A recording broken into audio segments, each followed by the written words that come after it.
is our Mental Health Awareness Week, and the college has launched a mental health awareness campaign called Reach Out, and we are starting conversations about mental health and where we go from here. Lauren is going to introduce herself, and thank y'all all so much for being here. I know nowadays it takes a lot to get out and go somewhere and to do something, so I appreciate each and every one of you for doing that and being here today. So I'll turn it over to you. Thank you. Hey everybody, I'm Lauren Knight. I work with Access Family Health here in Tupelo. We have multiple clinics everywhere. We also have some school-based clinics. What I do with Access is I am the behavioral health coordinator. Basically, I run the behavioral health side. So I make sure the providers are doing what they're supposed to, taking care of what they're supposed to. I schedule all of their patients for them. I handle all the incoming and outgoing referrals, and just to make sure everything just runs smoothly. I help the front desk, make sure phones are going and everything like that. I also help with the medical side as well. You can ask Maddie over here. She's been over there helping us as well. Taylor Pierce is not in here yet. She's making me some more coffees for y'all. The handouts that we have given y'all, it's not anything you have to fill out. You can if you'd like to, but we'll go over that throughout the PowerPoint and everything else. Also, I'll be able to answer any questions you may have throughout the talk or anything like that, or if you want to talk to me privately afterwards, we can do that as well. Or we'll just have a Q&A afterwards. But Happy Mental Health Awareness Month week. What? Thank you. Alright, so pretty much I'm here today to kind of talk to you about what mental health is in the healthcare system, how mental health and your physical health, how they work together. So how many of y'all just get up in the morning, you're dragging, you don't want to get out of bed, you don't want to do anything but lay there? Same, I feel you. On that third cup of coffee, I might feel a little bit better. Yeah. So a lot of that plays a role in your physical health, your mental health, and that's why mental health is so important. Because if you don't take care of your mental health, you can't take care of yourself, your other people in your life, right? So basically today we're going to talk about what mental health is. If I can get this to work. Good. Alright, so mental health. Mental health is your overall well-being. It is how you feel, how you act, and everything in between. Pretty much like your physical well-being, right? Like you go to your medical doctor and you're telling them, man, I'm just so tired. I don't feel like doing anything today. You know, they might do some blood work, and you know, you can have some thyroid issues. You might be overweight. It could be anything. And then it may all end up falling back to, well, are you taking care of your mental health? So mental health can always fall back into the medical part. Can always fall back into just everyday stressors. But that's why mental health, good mental health is important, right? Good mental health is important to help us cope with everyday life stressors, whether it be work, whether it be home life, just anything personal. I know we've got some students in here, so school life, very hard, right? Yeah, to manage school life, personal life, home life, all of that life. Yeah, I was there, I know, not long ago. So, but it's very important to make sure, you know, you notice it yourself, you ask yourself, is there something wrong? Do I need to talk to somebody? Do I need to figure out what's going on in my life? Is it something mentally? Is it something physically? What's going on? So I need to talk to somebody. So basically where it starts It starts by noticing the signs. So when we notice the signs, when we notice something is going on, when we notice something is wrong and it's not right, it starts with you as the person. When you notice something is wrong, you go and ask for help, right? And then it starts with going to the doctor, okay?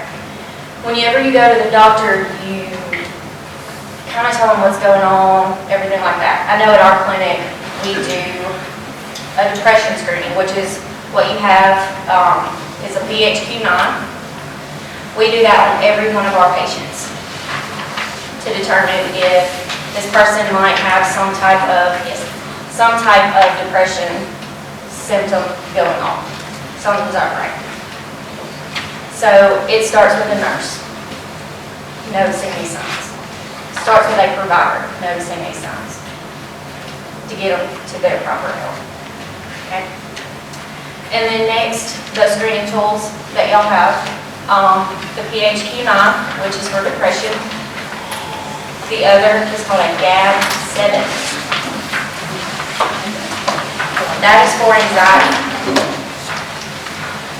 How many of y'all pick at your nails, bite your nails? I know you do. Yeah. Bounce your foot all the time. Yeah. Tap your pencil, click it all the time. Bite. Yeah. Pick at your lip. Yeah. Signs of being anxious. And not all of it's severe. I mean, of course, it's not all severe.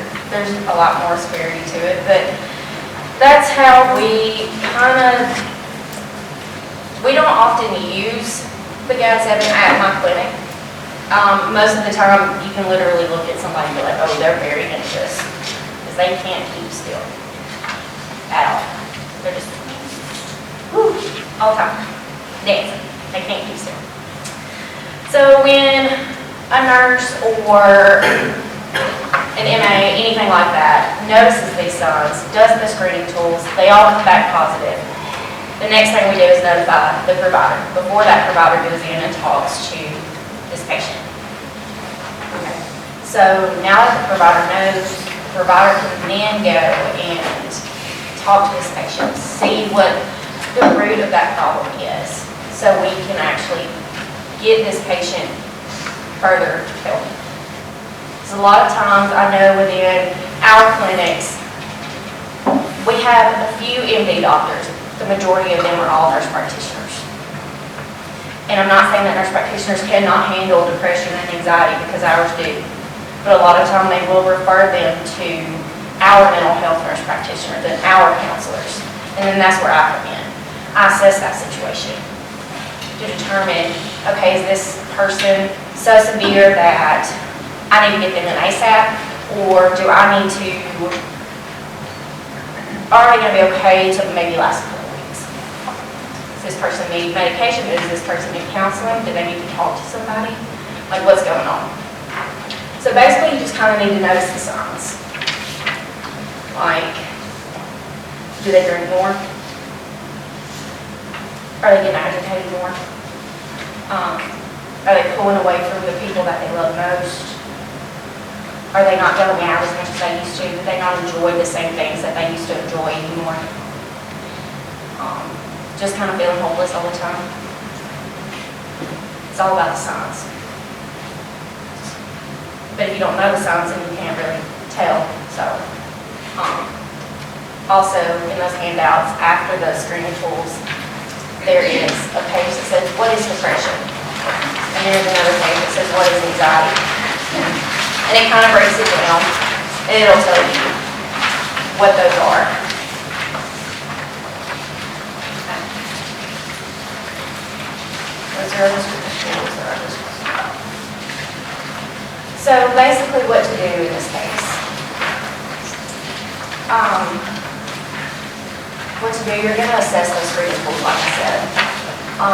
The provider will evaluate and determine, okay, what does this person need? And then, like I said, it does come to me. At Access Family Health, we have 2 counselors, and we have mental health nurse practitioners, and we take treating mental health very seriously. And if we cannot help them at our clinic, there's a lot more mental health access in the Tupelo and surrounding areas than a lot of people are aware of. I did not bring that list with me today, but I can memorize most of them. But there are people that can treat ages 5 and up. There are people that can test for ADHD. We have a treatment for severe major depression disorder that are for patients who have not been able to take any antidepressants that have worked. It's called Spravato and is a nasal spray. And we have had so much success on it, and it works for people that cannot take medicine, maybe orally, like any type of pill, anything like that. It works. We also do a treatment called Vivitrol. It is for alcohol dependence, opioid dependence.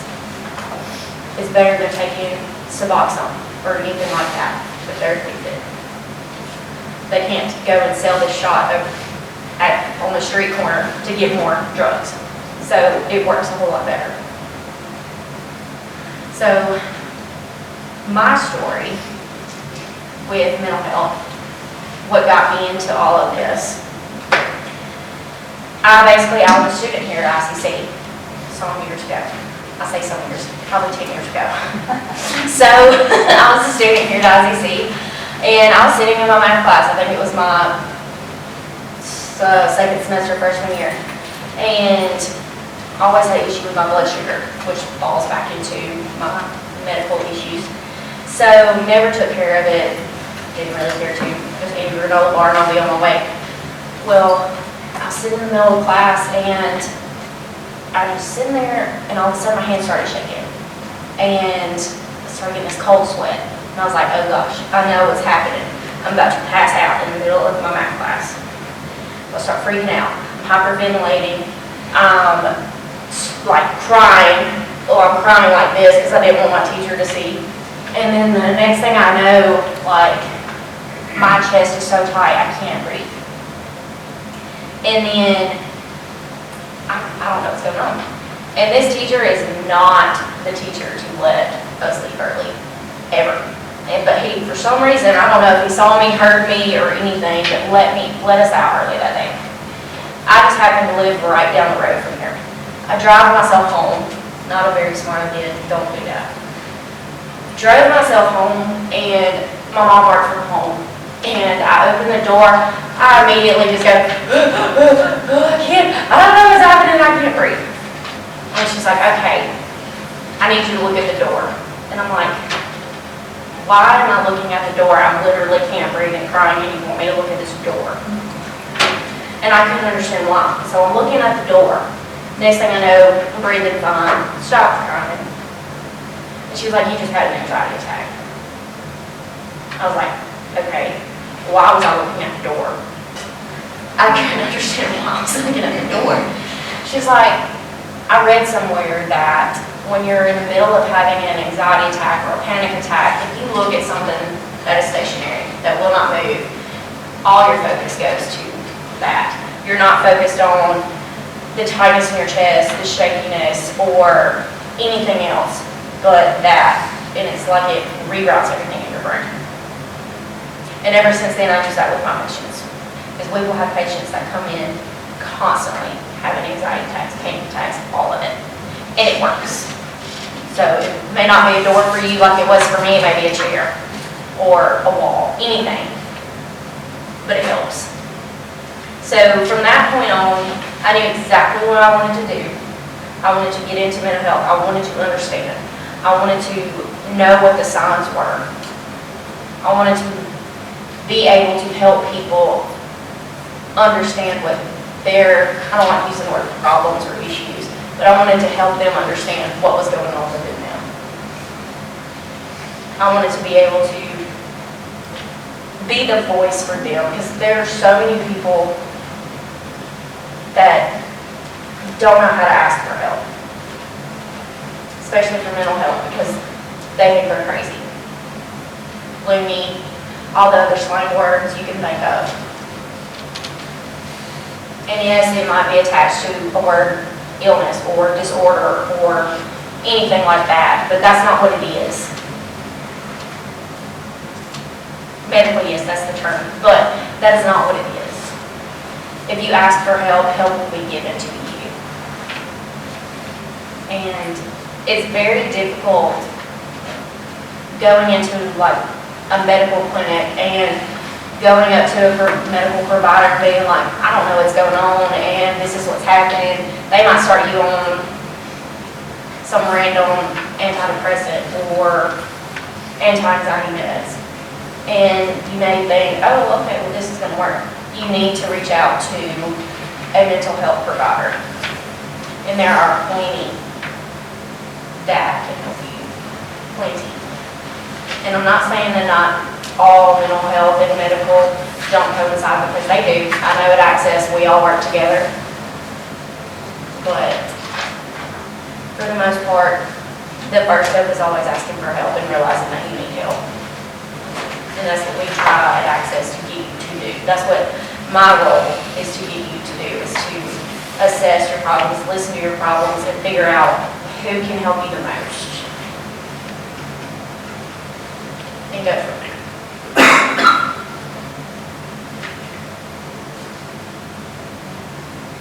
Any questions about mental health or medications or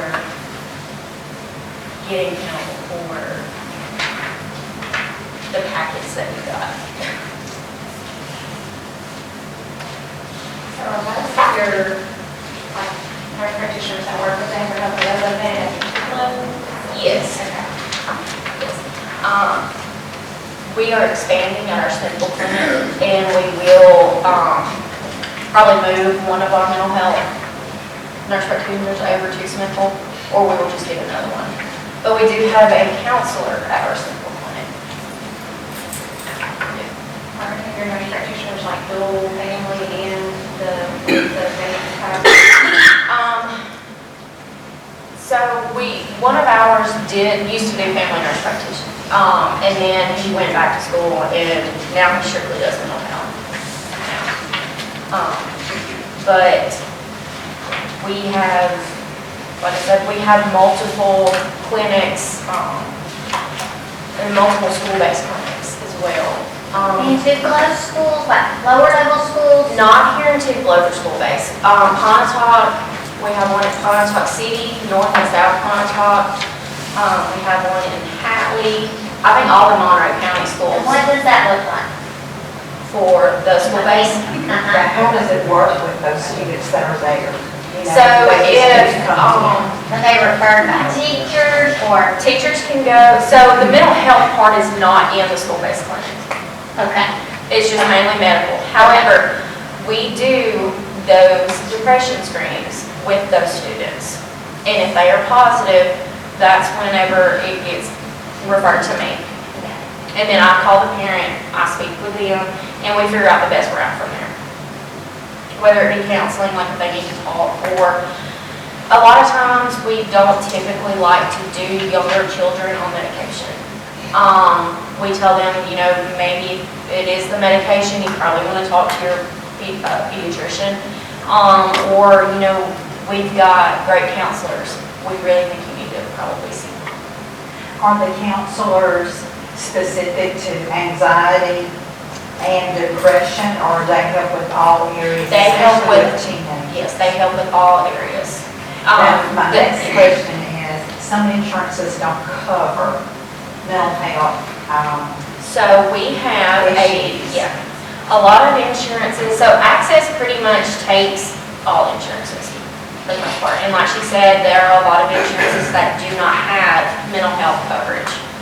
Access is grant funded, so we are pretty much all from the government. We have so we typically treat a lot of lower income. So we have a thing called our sliding fee program, and it is based on number of people in household and income. And once we get all of that information, if you're not employed, if you're self-employed, we go off your taxes. If you're not employed and you don't draw anything like Social Security or anything anything like that. We base it off of if you live with someone that supports you. There's a support form, there's a verification of earnings form in there. My court came and talked to our students the other day, and they were saying that 14-year-olds and up, if they didn't want to go get counseling, they could refuse it, even though parents are wanting, encouraging it, wanting it. How do y'all handle that? Or It's still, I know that it's teenagers, but we do still have some teenagers that, don't feel like talking. But we have two great counselors that work very well with teenagers and children that can get it out of them. Not by pushing it, but kind of relating to them. And we have had some instances where, they're like, I just really don't feel like talking today. And they'll just go back there and they'll talk about anything else, but then somehow they manage to turn it around and that patient ends up talking.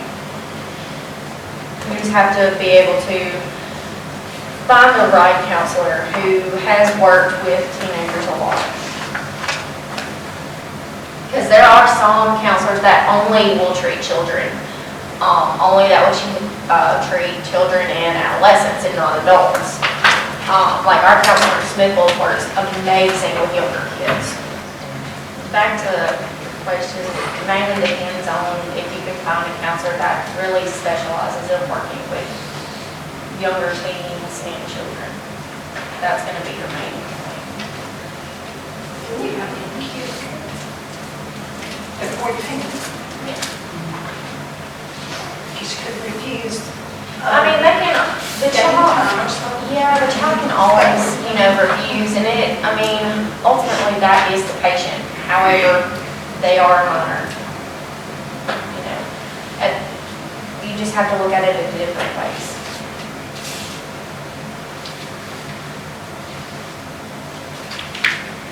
Anybody else have any questions?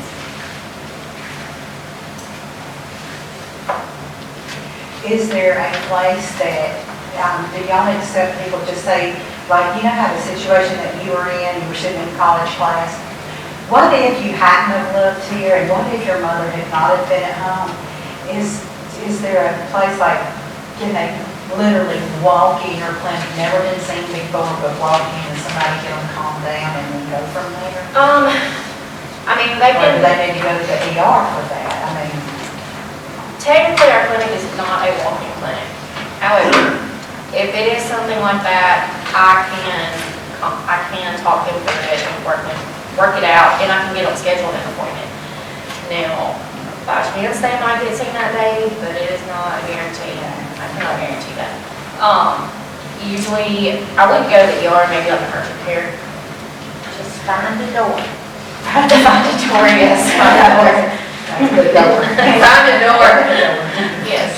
But that's. But having actually been arrested with during an anxiety attack, you can talk to them over the phone, you can talk them down from it. Yes. But, what if these kids are driving home Yeah. and they just failed my test and they're driving home and something happens to them? They're probably I doubt they're just call me, right? But if they did, it's like, okay, go somewhere. Stop and look at it over. Yeah, typically I would tell them, okay, first of all, you need to pull over. I would just talk them down. First, you don't ever want to be like, you're overacting. That is not something you ever want to tell them. You want to listen to them and just listen to them as much as you can. And a lot of times I do tell them my experience, and I do tell them a lot more than I probably should about my personal life, but I'm a very open person, I don't really care. So it helps to relate to patients. And that's why I try to have such a good connection with my patients for them to trust me. Enough for them to want to call me to calm them down. Anybody else?